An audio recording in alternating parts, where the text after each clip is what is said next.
Добар ден, почитувани колеги. Се извинуваме малце заради малите технички проблеми.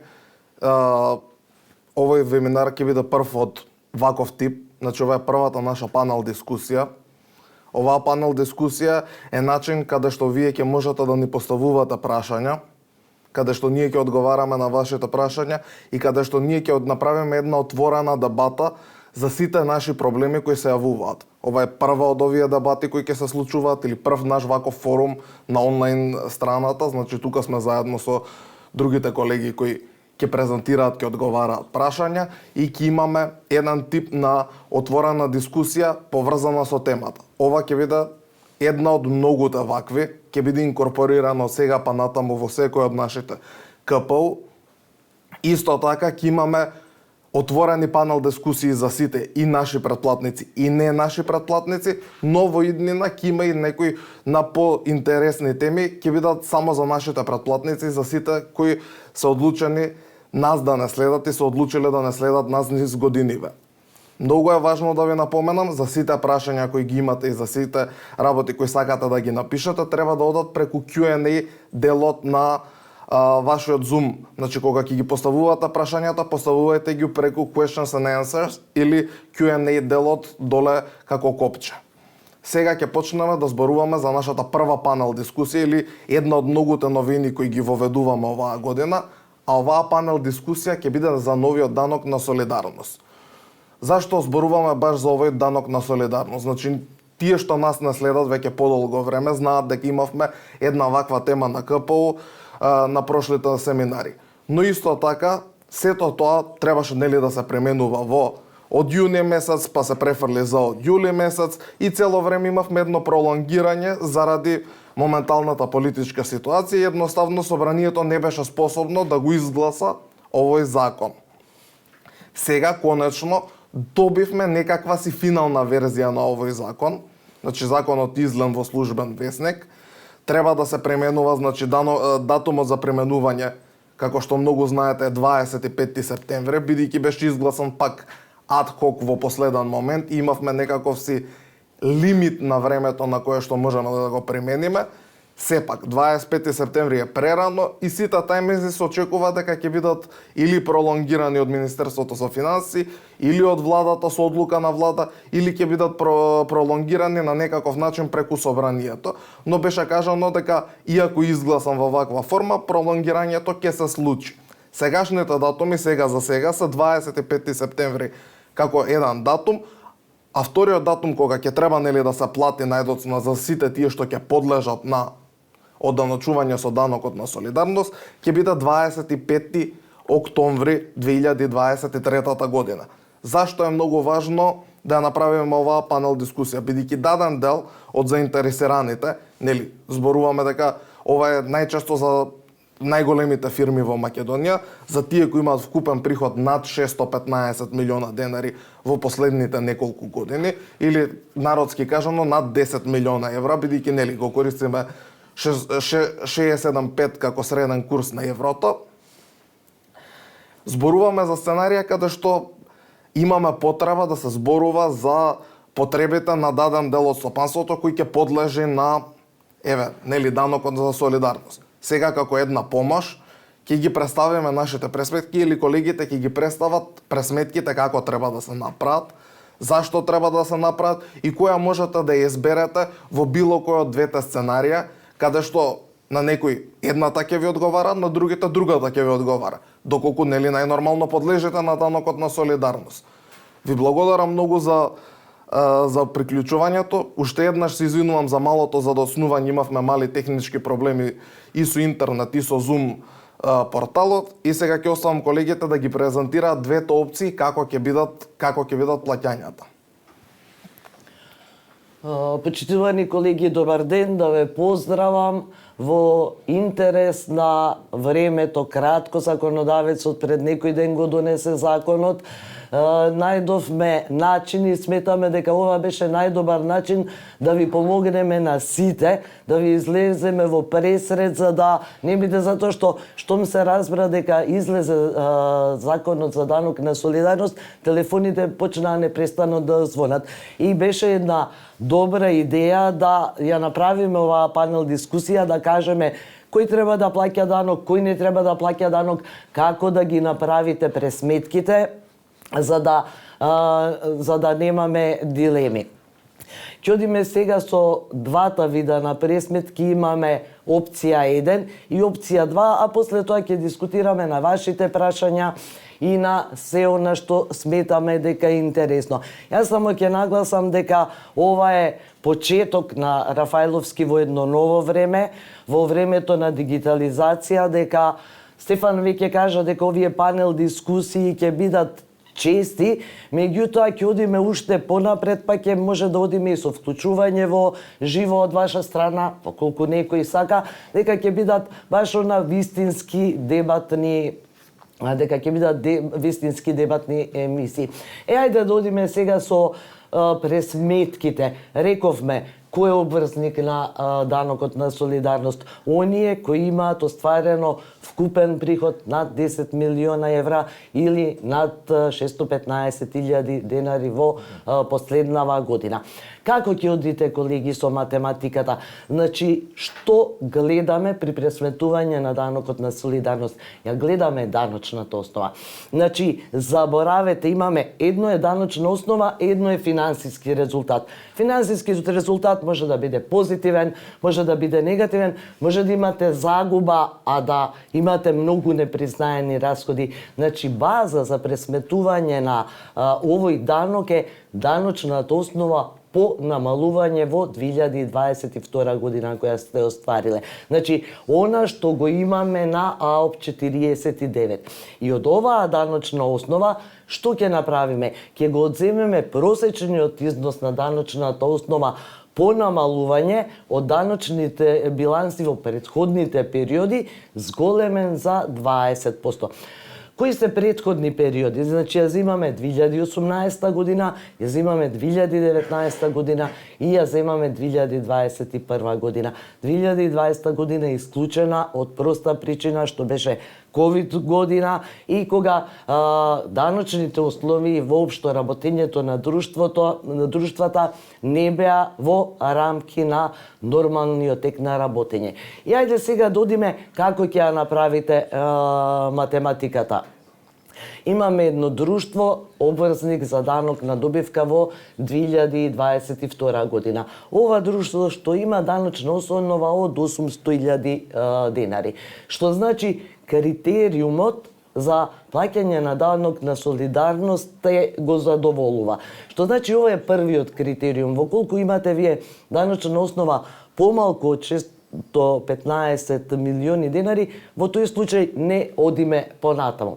И сега што пресметуваме? Имаме даночни основи за 2018, за 2019 година, за 2021 година, овде бројките сега сметам дека не треба да ги дискутираме, и она што го имаме во 2022 година. И што ќе направите? Ги собираме трите години 18, 19 и 21 и правиме обичен просек. Значи, овој обичен просек го множиме со 20% и правиме разлика. Колку имаме даночна основа во оваа пресметка, овде гледаме 1.280.000 денари. И што правиме? Даночната основа едноставно ќе ја пресметате. Даночната основа 1.850.000 што имаме во 22, одземаме просекот од трите години намален зголемен за 20%, 570.000 денари. Што да научиме? Овие 570.000 денари, значи само разликата ја да научиме со 30%. И сега, што е овде важно? Во случај, ако имаме ситуација дека во една од овие години кои ги земаме како просек, 18, 19 или 21, даночната основа ви е нула, во тој случај таа година ја изземаме. Ќе иземеме таа година и нормално просекот кога го вадиме делиме со 2 или само ако во 2 години имаме нула, тогаш ја земаме едната година. Исто така за оние друштва, освен друштва така и кои имаме статусни промени, тоа е друг модел, кои започнале да работат во 20 и 21 година, секогаш данокот на солидарност ќе го пресметуваат по оваа опција, затоа што имаме и друга алтернативна опција и како што ние и идејата на фирмата да останува на младите генерации и гледате овде сме и така, значи јас сум дел од традицијата, меѓутоа мнозинството е иднината на Рафајловски, опција 2 ја оставам на иднината. Колеги, ајде добар ден и од мене. Најпрво да ве поздравам. За нас исто така ова новост, мислам дека како формат е одличен. Особено да го скршиме мразот со еден данок кој што ќе засегне еден добар дел од големите компании во стопанството. По некои пресметки од прилика 150 компании ќе подлежат на оданочување со данок на солидарност. Условите и обврските по законот ги кажавме, веќе ги кажа Стефани, не би се повтарале. Ја спомнавме опција 1, односно опцијата на пресметка на данокот на солидарност врз основа на просекот кој што се вади од даночната основа по намалување од 2022 година. Законодавецот во законот ни уреди момент на можност да избираме во однос на тоа дали ќе сакаме да го пресметаме данокот на солидарност по опција 1 или опција 2, односно законодавецот така го дефинирал во законот што е поповолно за даночниот обврзник избира. Ако од опција 1 имаме пресметано данок на солидарност во понизок износ од опција 2, во тој случај нормално, мислам сега секоја нормална логика не води кон тоа дека ќе го избереме помалиот износ, освен ако сакаме толку да бидеме солидарни спрема државата и стопанството, па го платиме повисокиот износ што ќе ни излезе по пресметка на опција 2. Така да имаше со колегите неколку пати веќе, па ќе кажам цела година се спрема овој закон, пресметува, кај некој излегуваше опција 1 поповолна, кај некои даночни обврзници опција 2 поповолна. Што ќе изберете да платите, практично мислам дека ќе поаѓате од моментот на тоа по која опција ќе имате помал износ на плаќање на данок на солидарност. Во опција 2 имаме малце поразлична формула, не е толку поразлична, ајде да речеме принципот на пресметка е сличен, односно за разлика од опција 1, базата на базата за пресметување на данокот на солидарност ја пресметуваме на начин што вадиме првично просек од даночната основа по намалување утврдена во даночниот биланс за 2022 и 2021 година. Гледате, колеги, вадиме просек од тие две години. Во првата опција, односно во првиот пример, ја земавме чисто даночната основа по намалување од 2022 година. Во втората опција, 21 и 22, вадиме просек од даночната основа по намалување. Од тој износ го одзимаме износот на просечната даночна основа по намалување, зголемена за 20% од претходните вика периоди. Тука дојде најголемот, да речеме најголемиот дел од вашите прашања, што е претходни периоди. Ако во опција 1 претходните периоди беа 18, 19 и 2021 година, во оваа опција 2 претходни периоди од кои што вадиме просек се 2017, 2018 и 2019 година. Чи пазете, колеги, тука е разликата од првиот момент, односно првата пресметка на даночната основа, значи збориме за даночна основа, и исто така во опција 2 ни вика дека овој просек кој што ќе го извадиме од 2017, 2018 и 2019 година, ќе го зголемиме за 20%. Што ќе излезе како математика или решение, понатаму ќе видиме, нормално па ќе кажам, зависи од тоа какви се бројките на даночниот обврзник. Очекуваме дека се работи за компании кои што се стабилни во своето работење, не очекувам, па ќе кажам, имаат некоја државата некој момент на утврдено дека 150 компании ќе подлежат на заночување со овој данок на солидарност, нормално и проекција колку средства ќе се влеваат во буџетот. Во секој случај, математиката при пресметката на опција 1 и опција 2 се овие. Просек од претходните периоди се разликува во опција 1 и во опција 2. И за тука имаме дадено исто така нешто што е многу битно, што пред да преминеме на пресметка на примерите во однос на опција 2, е добро да знаете дека доколку даночниот обврзник во одреден можеме да предпоставиме дека се регистрирал, поради тоа што ајде опција 2 ќе земе 17, 18 и 19, да речеме дека во 2017 година даночниот обврзник се регистрирал, односно започнал со вршење на дејност на половина година, кога го утврдувал даночниот биланс, односно даночната основа, го предвидувал за период од 6 месеци, нели? Заради тоа што се регистрирал на пола година, Законот за данок на солидарност ни бара дека при утврдување на просечната даночна основа, односно на даночната основа по намалување, за таа конкретна година кај што работел пократко 12 месеци, вие ќе мора да ја сведете да ги сведете тој 6-месечен период на 12 месеци. Во смисла на тоа што даночната основа по намалување ќе ја поделите со 6, ќе ја помножите со 12 и ќе добиете даночна основа по намалување за 2017, кој ќе ја соберете со 18 и со 19 и врз основа на тоа ќе добиете просек од 3 години зголемен за 20%, за да може да го добиете износот кој што ќе го минусирате од просекот од 2021 и 2022 година. Истото оваа пресметка за период пократок од 12 месеци важи и во опција 1, она опција која што Јасмина претходно ја кажа. Еве го имаме ист пример, односно различен пример за опција 2. Гледате, колеги, вика друштвото ВАДА остварило вкупен приход од 700 милиони денари. Дали влегуваме во врската првично да пресметуваме данок на солидарност? Да, зошто? Заради тоа што вкупните приходи ни се над 615 милиони денари или 10 милиона евра. Од друга страна, даночниот обврзник пристапува со избор на опција 2, односно просек, пресметување на просек од претходните периоди, а тоа е 17, 18 и 19 година, и просек од 21 и 22 за да ја добие основата од кој што ќе се одземе овој просек од претходните периоди. И гледате сега, колеги.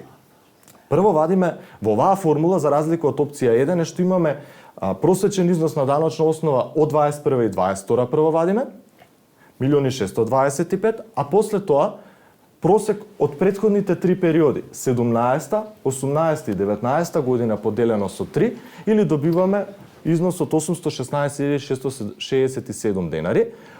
Овој просек од претходните периоди законодавецот ни бара да го зголемиме за 20%, што е добро. Зошто е добро? Заради тоа што ни ја намалува даночната основа, така? Го зголемуваме, односно минусниот износ, минусот кој што треба да го пресметаме во однос на овој просек од 21 и 22 ни се зголемува, значи на 980.000 денари, и добиваме решение врз основа на кое што ние, односно износ, треба да го платиме данокот на солидарност. Разликата помеѓу првиот просек од 21 и 22 со просекот од претходните три периоди зголемен за 20%, добиваме и пресметана стапка од 30%, данокот на солидарност се плаќа по пресметана стапка од 30%, добиваме износ со 193.500 денари данок за плаќање.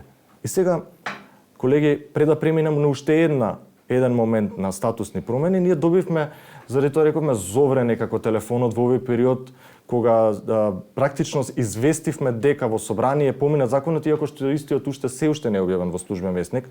Мислам дека се чека подпис на председателот. Како и да е, колеги, мора да се спремате, рокот е прекраток, кажа веќе Стефан. Вие сега треба да изберете опција 1 или опција 2. Но што во случај ако опција 1 не излегува дека не треба да платиме данок на солидарност, по сите пресметки не излегува со минус, а опција 2 не излегува дека треба да платиме, да речеме, 193.500 данок на солидарност. Во овој случај што ќе изберете? Законодавецот ја дава поповолната варијанта. Во нашиот случај опција 1 е поповолна варијанта, зборам во овој пример кој што јас го кажувам, во тој случај нема да платите данок на солидарност, без разлика што опција 2 ни пресметува износ во нашиот случај, да речеме 193.500. Исто така законодавецот ги земал во предвид друштвата на кај кои што можеби настанала статусна промена, по Законот за трговски друштва, спојување, поделба и присоединување и така натаму.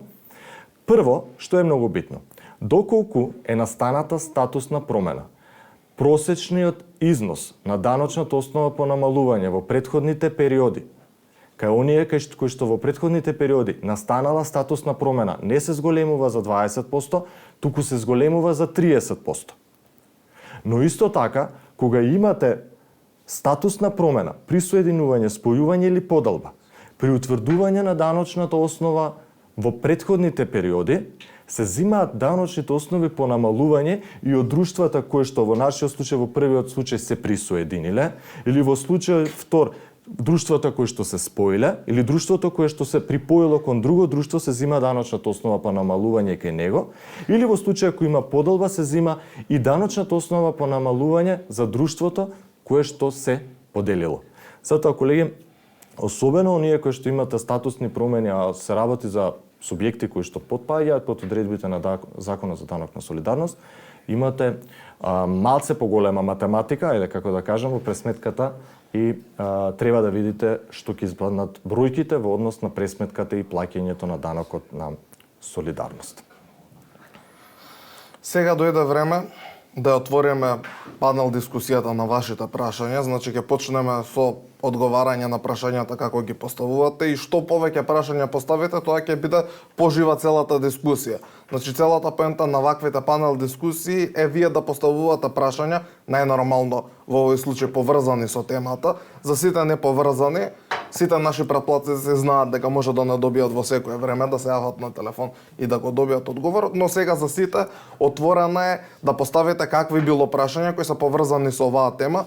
И сега почнувам со читање на, прашања поврзани со оваа тема. Првото прашање: дали доколку даночниот обврзник има 615 милиона денари вкупен приход, а има даночна обврска еднаква на нула, дали има обврска да поднесе образец за пресметка на данок на солидарност или ДДДС?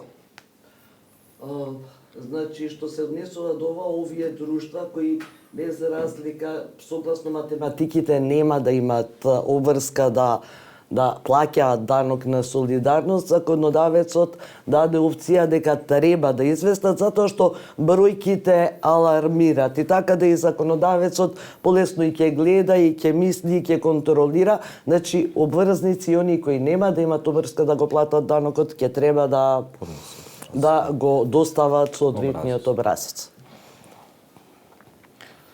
Друго прашање: дали доколку немате обврска да платите данок на добивка по ДБ во 2022 година, потребно е да пресметате данок на солидарност? Колеги, плаќањето на данокот на добивка или обврската за плаќање воопшто не е врзана со моментот на пресметување на данокот на солидарност, веќе кажавме. Најбитна ни е даночната основа по намалување, односно АОП 49 и нормално вкупниот приход на друштвото, така да одговорот е дека доколку даночниот обврзник нема по даночниот биланс за 2022 година обврска да плати данок на добивка, има обврска да пресмета данок на солидарност и доколку има позитивна разлика да го плати данокот на солидарност. Сега едно прашање кое беше одговорено во темата, но сепак ќе се навратиме на него и ќе го одговориме. Според пример 1, немаме обврска да платиме данок на солидарност, а според вториот пример имаме обврска за плаќање. Дали мора да платиме данок на солидарност или можеме да одбереме опција 1, бидејќи според неа немаме никаква обврска. Значи, како што ви одговори веќе колегата, тука немаме обврска. Значи, законот не вика дека ние имаме право да избереме поповолната опција. Секогаш, ние како разумни луѓе, ја одбираме поповолната опција, што во нашиот пример е да не платиме данок на солидарност. Мислам, тука, иако не е напишано во законот, секогаш така треба да се интерпретира, или тоа е нашата интерпретација тука како компанија што ја земаме на оваа страна. Освен ако сака колегата да биде солидарен, Освен со ако- даночниот обврзник, да биде солидарен па да си плати. Мислам, тоа е веќе... Доколку имаме таква Да, екстремна многу- солидарност, можеме сами да одбереме да одбереме, платиме. па ќе донираме на државата. Како се пресметува просечниот промет од претходните периоди, доколку во 2021 година даночната основа по намалување е еднаква на нула? И ова веќе беше кажано, ако даночната основа во 21 или во некоја година еднаква на нула, таа година се иззема од математиките, односно таа година не се зема во обзир и се делиме со помалку години, нели? Просекот го вадиме поделено со 2. Друго прашање, дали друштвото кога извршило преобразба од ДОЕЛ во ДОО, дали тоа се пресметува во данокот на солидарност и дали ова ќе ни биде статусна промена? Прво, колеги, односно менувањето на формата на друштвото од друштво со ограничена одговорност на едно лице во друштво со ограничена одговорност, односно влегувањето на повеќе сопственици во друштвото, не станува збор за статусна промена, туку согласно Законот за трговски друштва станува збор за преобразба од една во друга форма на друштвото и од таа причина не ги земаме одредбите од Законот за данок на солидарност кои што ни се однесуваат на статусна промена, туку си пресметуваме согласно оние стандардни пресметки на опција 1, ајде да ги речеме варијанта 1 и варијанта 2, што ни ги предвидува законот. Значи, не станува збор за статусна промена кога одиме од ДОЕЛ на ДО, туку станува збор за преобразба и не го гледате во делот кај статусните промени. Сега имаме едно малце подолго прашање, така да би се обратил за сите малце за внимание. Тоа е, годината 2020 е загуба и со одобрение на УЈП преку ДД01, даночниот обврзник има голем даночен кредит. Во 2021 година, поради загуба, исто така, на АОП 49 изнесува нула. Во 2022 година, непризнаетите расходи ја намалуваат загубата и имаме позитивна основа по даночниот обврзник, нели го користи даночните кредити од 2020 и повторно и за 2022 година АОП 049 ни е нула. Обврзникот по сите промени е во минус, бидејќи во годината 2021 и 2022 во АОП 49 е нула. Нема основа за оданочување во овој случај. Дали нема основа за оданочување во овој случај? Нема основа, се одговорил колегата, нема основа. Добро. Колешката овде дошла и сама до заклучокот, добро, ама убаво е да споделиме, да некој ако се врска. најде во друга ситуација, да вака колегијално сите заедно дојдеме до истото решение.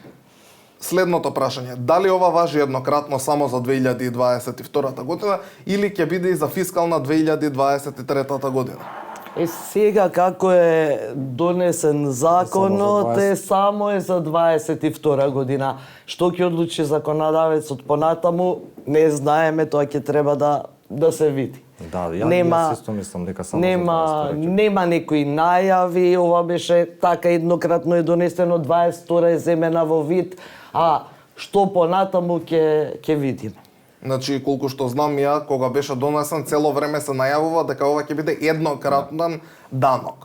Сега, најнормално во нашата држава, ако им затребаат пари, тоа може да не стане еднократно и да ни се повтори потребата од данокот за солидарност и ова да им биде како еден начин за дособирање на пари од големите компании. Но сепак, сега за сега, како е донесено во моменталната форма, ќе биде еднократен данок. Наредно прашање, каков е сметководствениот третман на данокот на солидарност?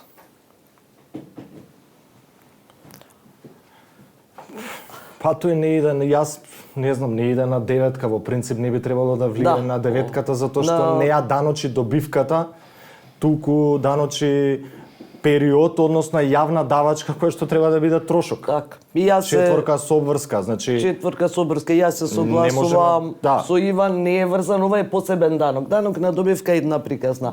Данок на солидарност друга приказна.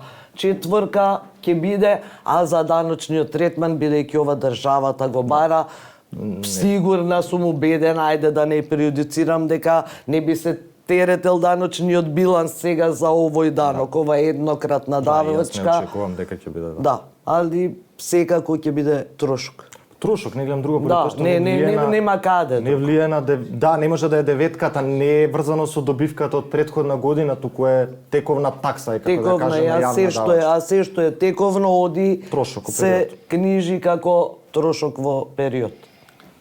Наредното прашање е каде може да се најде образецот ДДДС, бидејќи на страната на УЈП се уште не го гледаме образецот. Тој не може да се најде нигде, бидејќи Во се уште моментов. не е формиран и не може да го најдете. Мислам, не го имаат објавено, ни самиот закон, барем додека почна оваа панел дискусија, не беше објавено. Значи нема ништо објавено ниту од страната на службениот весник, ниту од страната на УЈП, Министерство за финансии или било кој релевантен фактор. Така да сите овие образци, иако треба нели да ги пресметаме до понеделник, што е малце небулозно, формуларот ДДДС не постои, не можете да го најдете. Да, и уште нешто само да знаете, колеги, извинете, ќе се надоврзам, ќе треба да чекаме нова уплатна сметка и шифра за плаќање.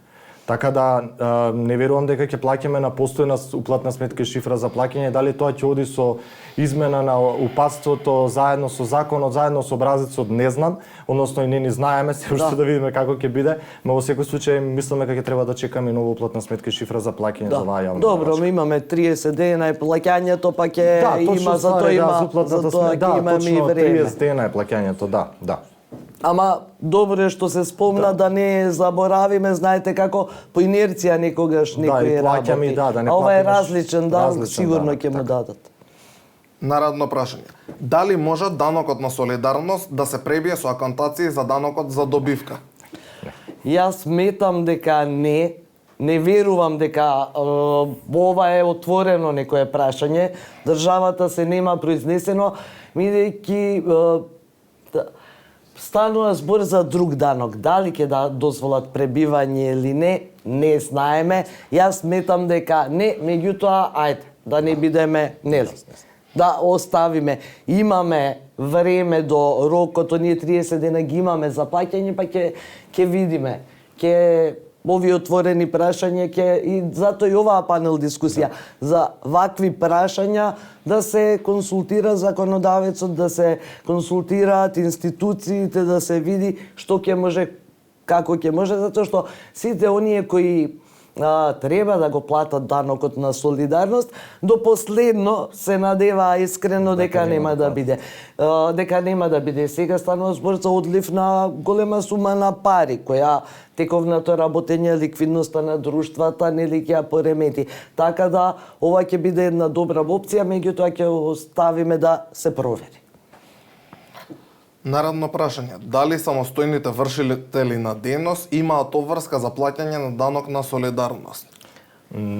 Прво, колеги, самостојните вршители на дејност се доначуваат согласно Законот за данокот на личен доход, а не согласно Законот за данок на добивка. Дефиницијата во Законот за данок на солидарност вика дека обврзник на данок на солидарност е даночниот обврзник кој што е обврзник согласно Законот за данокот на добивка. Јас искрен да бидам, ако постои самостоен вршител на дејност со 615 милиона денари приход секоја чест, ама и да постои таков самостоен вршител на дејност, не. Они се доначуваат по Законот за данокот на личен доход, а не по Законот за данок на добивка, така да еви да постои таков субјект, согласно постојните одредби нема да плати данок на солидарност.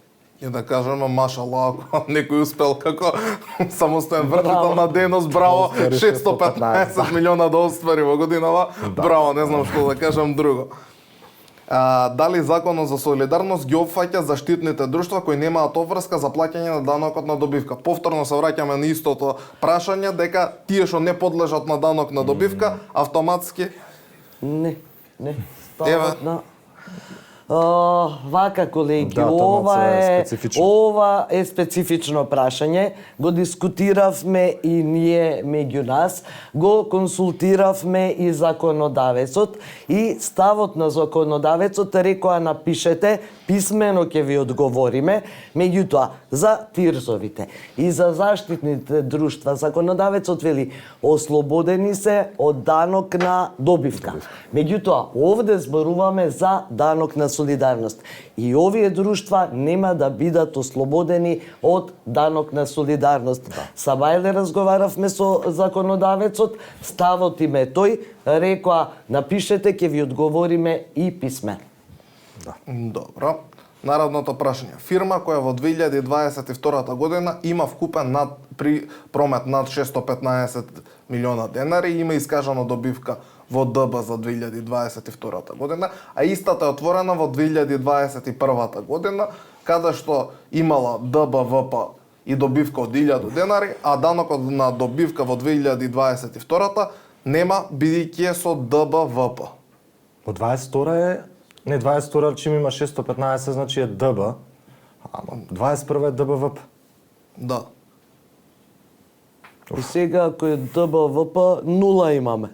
Па да, таму нема различно на они пресметуваат на 1% од вкупните приходи, Да. нема даночна основа по Нема намалување, даночна немаме основа. формула по која што ги Нема. пресметаме, така да јас сметам дека нема да треба И да јас го делам тоа мислење, ова ќе оставиме да Ќе оставиме, да провериме. Ви да видиме праксата Да, што ќе и донесе праксата неколку што ќе дена, донесе, ја ама мислам дека не би требало. Не би требало, немаме Ја тоа би го сметал како да имаме нула, како Нула, да се почнати да. во 2022 година. Да зборуваме стриктно во примерот каде што 2021 било ни ДБВП. Доколку имале некакво Стартап друго работење, компанија. Не, стартап компанија да кажеме, некој си тип. И тоа е, Да, нема пошто зашто. законот ги исклучува, примерот законот ги исклучува оние што се основани во 2022 година, Така. нели? Па не земал во предвид Да, вака. 21, нели почнал 21, се регистрирал ноември, да. ДБВП и работи. Не, мислам дека ќе го смета. Па не би требало, нема логика, нема споредбен Да, период, не е да. ни коректно, не би било Да. фер.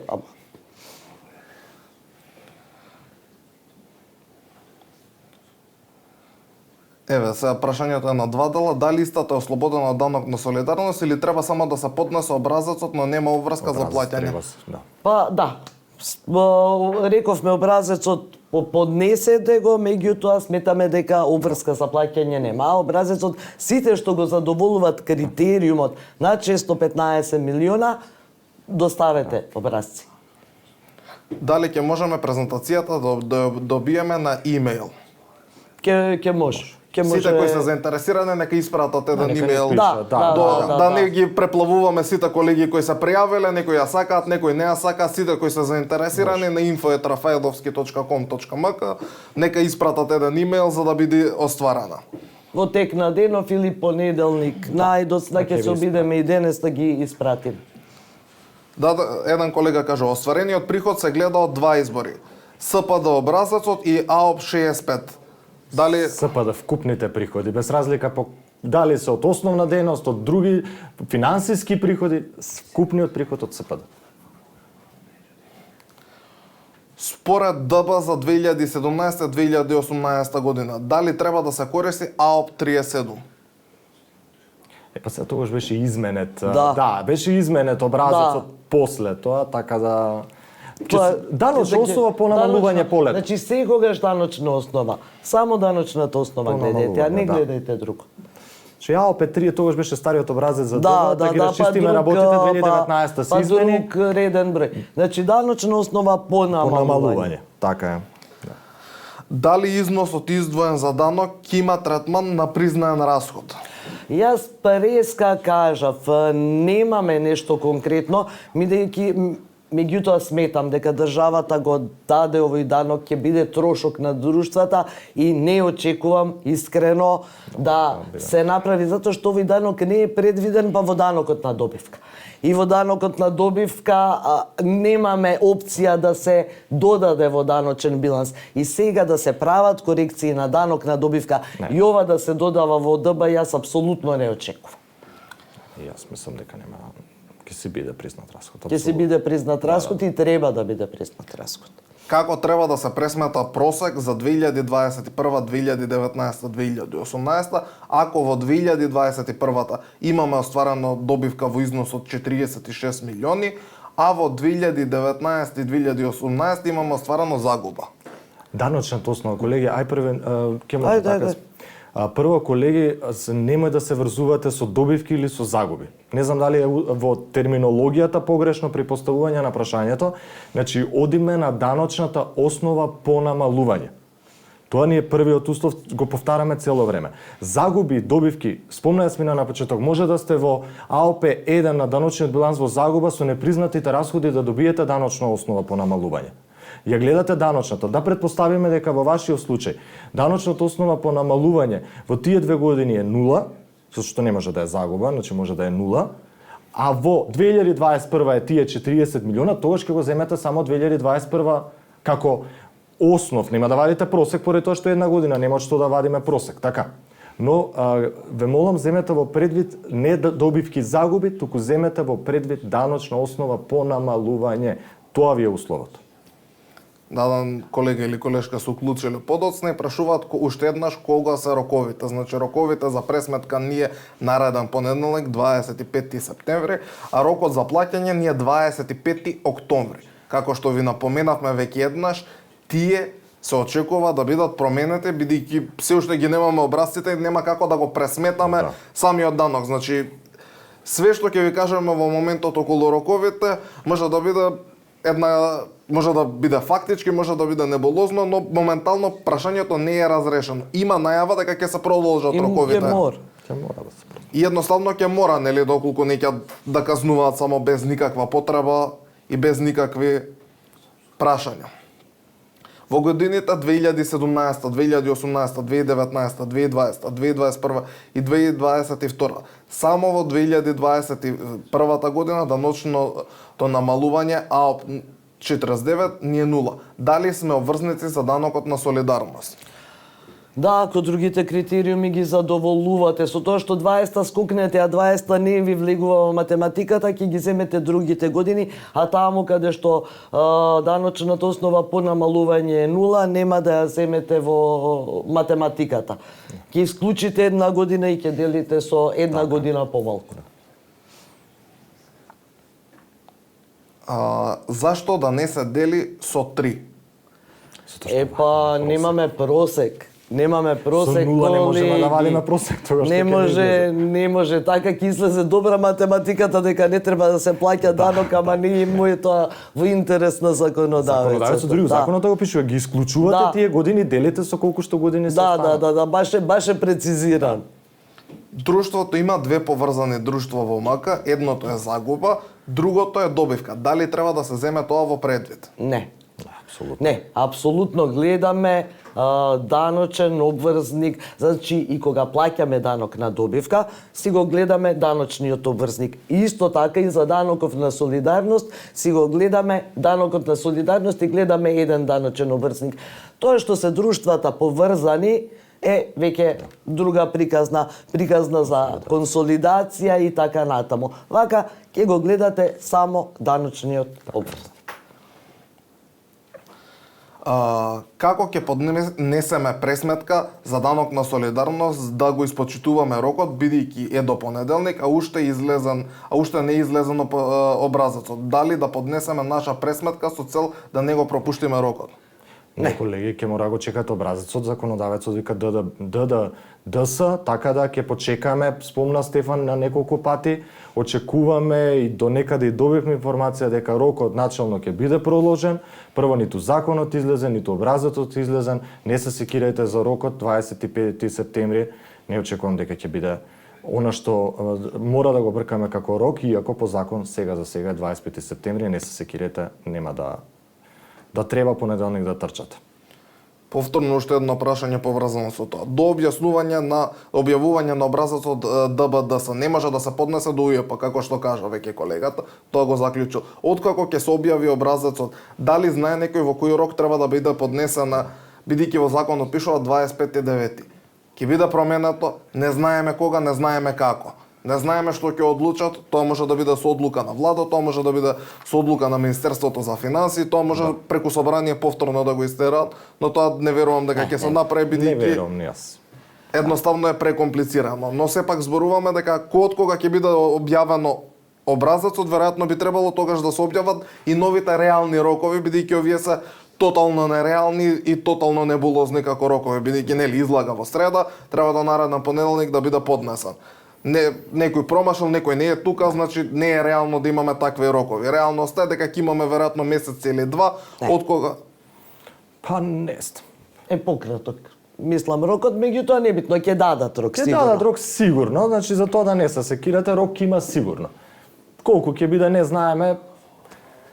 Гледайте, математиките, па ќе кажам, не се тешки. Знаете, оние кои што се наши претплатници, ние имаме и едно екселче, ви го испраќаме, внесувате податоци, ви пресметува, Не се тешки пресметките, колеги. Мислам дека и ги разработивме тука. Верувам дека образецот ќе биде доста едноставен. 150 субјекти се, пак ќе кажам, по стопанството, така да кога и да го објават, кој рок и да го дадат, сметам дека нема да биде прекраток за било што, а 25 септември сигурно нема да биде рок. Здраво, како што ве сватив, сите кои се научуваат по законот за данок на добивка треба да достават до 25.9 образец за данок на солидарност, без разлика дали исполнуваат услови за плаќање или не. Значи, кои имаат обврзници за данок на добивка, но со приход поголем од 615 милиони денари или 10 милиона евра. Значи, ако имате приход од милион евра, од 100.000 евра или небитно, тие не. Овие што го задоволуваат првиот критерij.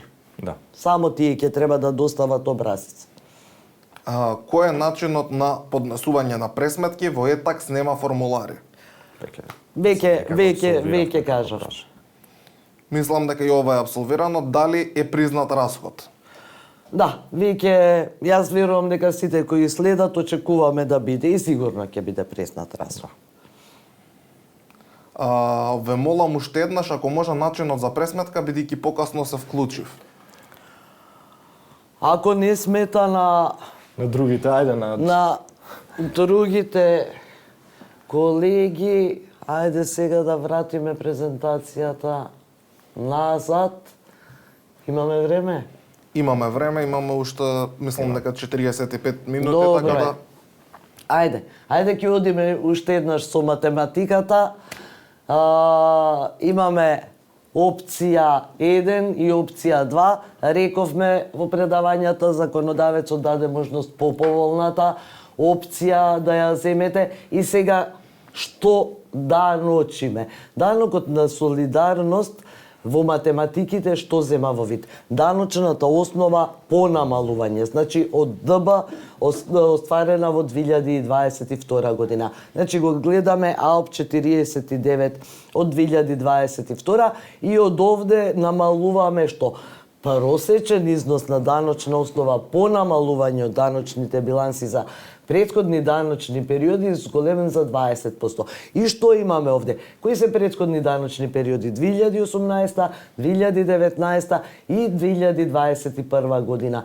2020 ја прескокнуваме, беше ковид година, имавме лоши услови за работење и нереални даночни основи или финансиски резултати. Значи, запамтете, база за пресметка ни е даночната основа. Финансискиот резултат и низ дискусијата, низ зборувањето кажавме дека не е зависен. И како ќе ја направиме математиката? Значи имаме едно друштво кој е обврзник на данок на добивка во 2022 година и остварил вкупен приход од 800 милиони. Значи го задоволува критериумот да биде обврзник на данок на солидарност. И сега ги имаме даночните основи, значи зборуваме даночни основи по намалување во 18-19 и во 21 година и она што го имаме во минатата 22 година како даночна основа. Што правиме? Значи правиме еден најпрост просек на даночните основи во овие 3 години кои се репер за споредливост, значи 18, 19 и 21. И добиваме овде некои 1.066.000 денари и ова просечен износ на даночна основа ја зголемуваме за 20%. И што правиме после? Зимаме АОП 49 од 2022 година, одземаме овој просек зголемен за 20% и добиваме даночна основа за данок на солидарност од 570.000 денари. И ова се даночи со стапка од 30%. И ајде, нека оди Иван на опција 2. Сега, ајде, се надевам дека нема да смета на колегата или колешката што прашува, значи втората опција, законодавецот вика доколку ви е поповолна, може да ја изберете. А втората опција, за разлика од првата опција, вика основата, базата не ја вадиме само од 2022 година, односно даночната основа по намалување само за 2022 година, туку вадиме просек од даночната основа по намалување од 2021 и 2022 година, че тоа ни е основата, и од незе одзимаме просечен износ на даночна основа по намалување, утврдена во даночниот биланс од претходните периоди, зголемена за 20%. Значи исто како во првиот пример, но втората опција не ги зима 18, 19 и 21, втората опција ги зима 17, 18 и 19 година како претходни години. Тоа е разликата меѓу опција 1 и опција 2. Мислам дека математиките нема потреба да ги поминуваме. Битна е равенката. Ова е разликата помеѓу првата равенка и втората равенка во утврдување. Која опција ќе изберете? Нормално пак се враќам на тоа, го повторивме неколку пати, одбирате поповолната варијанта за плаќање на данок на солидарност. Исто, и во втората опција зголемувате за 20%, и во втората опција данокот на солидарност е по стапка од 30% на даночната основа пресметка. Како да е, ако имате проблем во математиките, ќе ви испратиме и Excel, ќе се слушнеме и по телефон, тука сме да помогнеме. Почитувани, сите наведени години 2017, 2020 до 2022, нашиот резултат е негативен на поле АОП 47 од ДБ, значи ни е нула. Иако имаме приходи поголеми од 615 милиона денари. Сметаме дека ние немаме обврска за плаќање на данок. Дали е така? Така е. Така е. И 22 нормално, не слушнавме 22 беше, да. 2017 до 2022. Многу е важно да се напомене дека вие имате обврска да го поднесете образецот, бидејќи го надминувате прагот од 615 милиона денари. Може вие немате обврска да го платите, но имате обврска да го поднесете како образец, или за разлика од другите имате обврска да се изјасните на тоа прашање. Сите кои се под тој праг немаат обврска. Нашите приходи се над 615 милиона денари. Меѓутоа, според пресметките, износ за плаќање е во минус. Дали треба да го поднесеме образецот до УЈП? Да, како што ви кажавме, повторно се навраќаме, сите што го надминуваат прагот имаат обврска да го поднесат образецот, имаат обврска да го пресметаат, но немаат обврска да платат ништо, нели, во минус нула, како и да испаѓа, независно од тоа. При пресметка на данокот за солидарност треба да се земат во предвид 2020, 2021 и 2022 година. 2020 година не е дел од ниедна пресметка и никогаш не беше најавено во ниедна форма на законот, бидејќи нели таа не беше како ковид година. Друго прашање. Прв услов е да има фирмата приходи над 615 милиона денари, а потоа гледаме АОП 49, бидејќи АОП 49 ние под 615 милиони. Тоа не може да биде 615 милиони е стварно. Да, добро. Значи, потоа си ги пресметуваме на различен начин, но сепак приходите мора да се над 615 милиона денари. Друштвото започнува со работа во јуни 2021 година. Вкупниот приход е 240 милиона денари. Во 2022 година прометот е енормно зголемен. Дали има некои поволности за друштва кои започнуваат во 2021 година и дали ако не поднесуваме пријава, се плаќа само казна или покрај казната треба да се плати и данокот и да се плати данокот освен казната. Не, казна нема потреба да плаќате, меѓутоа данок има потреба да плаќате, ќе си ја направите математиката, 21 ќе ја пресметате, ќе видите даночна основа, иако математиката покаже данок, ќе треба да платите данок за солидарност, а каснije нема потреба затоа што нели има време за образецот, има време и за да се платат. Ако не платите и глоба и данок. Да, а ако не платите и глоба и данок, тоа е веќе друга, ама ајде рековме да не ги дискутираме глобите, не се убав да кажеме дека добро, сепак се ова големи друштва кои внимаваат до тоа како работат и јас не очекувам дека било кој од овие ќе има потреба да плати глоба или нема да го испочитува законот. Во секој вакво сценарио да знаете дека си има и глобите како што памтам беа огромни уште у првиот закон. Тоа исто се, мислам негде 8.000 евра, 6.000 така. Над 6.000 евра плюс за управители на кај 5.000 евра, мислам дека беше така да ќе се соберат уште 20.000 евра во глоби може да ви се соберат. Така да ве молиме, бидете претпазливи и мора да се плати и данокот и вакво Кога ќе го имате, за жал ќе мора да го платите. Солидарност, нели? Дали добро заклучив? Вкупните приходи да се над 615 милиона е услов, а ОП го земаме во пресметка на данокот независно дали е под 615, да или не. Така. Да. Добро сте заклучиле, тоа е буквално така и така треба да се превземе, нели, во вашата пресметка. Почитувани, ние го остваруваме условот. Меѓутоа, по пресметка данокот на солидарност и по двете опции во минус. Дали образецот треба да испратен празен или со минус? Ќе видиме како ќе се пополнува, не знаеме. Да, не знаеме како ќе се пополнува, ќе го видиме образецот. Може со минус ќе треба, не знаеме како ќе се пополнува. Уште никој не го видел. Да. Бидејќи образецот се уште не е формален, го нема, не знаеме каков е, може со минус, може со нула, тоа не се знае. За жал не можеме да ви го дадеме одговорот во овој момент бидејќи не постои образецот. Колеги, бидејќи отприлика ова се последните прашања. Доколку имате некое прашање, ќе оставиме уште некоја минута да го напишете. Доколку немате, еве, полека ќе почнеме со некаков си тип на одјава, но сепак да оставиме ајде една минута, доколку Да, некој сака да да има некакво друго прашање, некоја друга потреба, нека ја напише слободно. Добро, ајде додека видиме дали мислам дека исцрпивме се од одговорите, мислам дека сте задоволни, се надевам дека помогнавме. Идејата беше да ви овозможиме да ви биде полесно, затоа што овој сат време од прилике што го потрошивте, мислам дека беше конструктивен и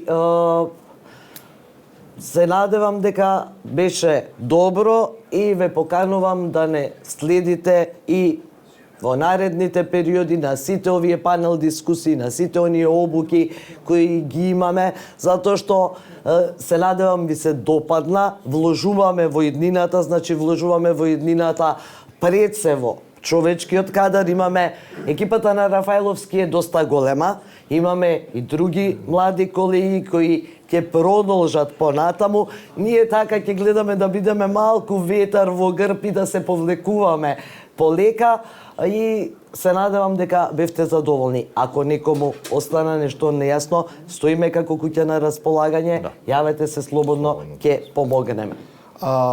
Имам уште едно прашање. Кој има приходи? Овде пишува предпоставам дека е под 615 милиона. Не треба да поднесе образец. Така е, колеги, сите кои имаат приходи под 615 милиона денари, не треба да поднесат образец и не се должни за никакви пресметки со данокот за солидарност. На сите вас кои ви се допадна овој формат, имаме можност да ви кажеме дека ќе имаме семинар сега во октомври месец, најавени се датумите, можете да ги погледнете. Мислам дека ќе бидат 4 и 5 октомври нашите првите еминзи. Ќе имаме можност да не видите во сосема ново светло. Ова ќе биде сепак еден дел од семинарите. Во секој од нашите идни семинари ќе имаме по една ваква тема која ќе разговараме со нас. Во иднина Јасмина најави дека ќе имаме можност да зборуваме и директно со вас, да се уклучите на овој голем монитор, да видите како е, да поставите прашања кои ќе ви бидат одговорени во живо и да се осеќаме дека имаме направено еден форум. Ова очекуваме дека ќе биде иднината и најдобрата иднина за сите нас да го следиме нашата иднина и да ја гледаме нашата иднина во овој тип на обуки. Ви благодарам многу за учеството. Нека, ако сакаат да кажат нешто колегите, ќе ги оставам. Јас само да се заблагодарам колеги во секој случај за вниманието. Знам дека интересот беше голем и тоа ми е мило. Па ќе се навратам на истото, се надевам дека ви се допаѓаше овој формат. Продолжуваме така, продолжуваме напред да ствараме иновација, да носиме нови работи и во професијата и во дејноста. Тука сме за се што ви е потребно да помогнеме во аспект на стручни совети, консултации и се она што ни следи во рамки на нашето тековно работење. Во секој случај ви благодарам и се гледаме и се слушаме. И од мене уште еднаш благодарам на довербата и бидете добри до наредната прилика. Сакам уште еднаш да се заблагодарам пред се на сите наши претплатници и на сите тие што одлучија за прв пат да не посетат. Ни представува огромна чест кога во вака голем број ќе ни се појавите и ќе го слушате нашето предавање. Многу ви благодариме однапред за целата доверба која имавте и целата желба да не слушате. Ви благодарам и се гледаме за сите кои ќе одлучите на наредниот семинар, а за сите останати ви посакувам успешна работа, успешна пресметка и да не заглавувате, слободно можете да се јавите кај нас за било какви проблеми што ги имате. Ви благодарам и завршува оваа панел дискусија или панел форумот кој го одржуваме за прв пат. Народски кажано, дај Боже да ги има уште многу и да имаме потреба за уште многу. Така. Пријатно. Пријатно. Пријатно.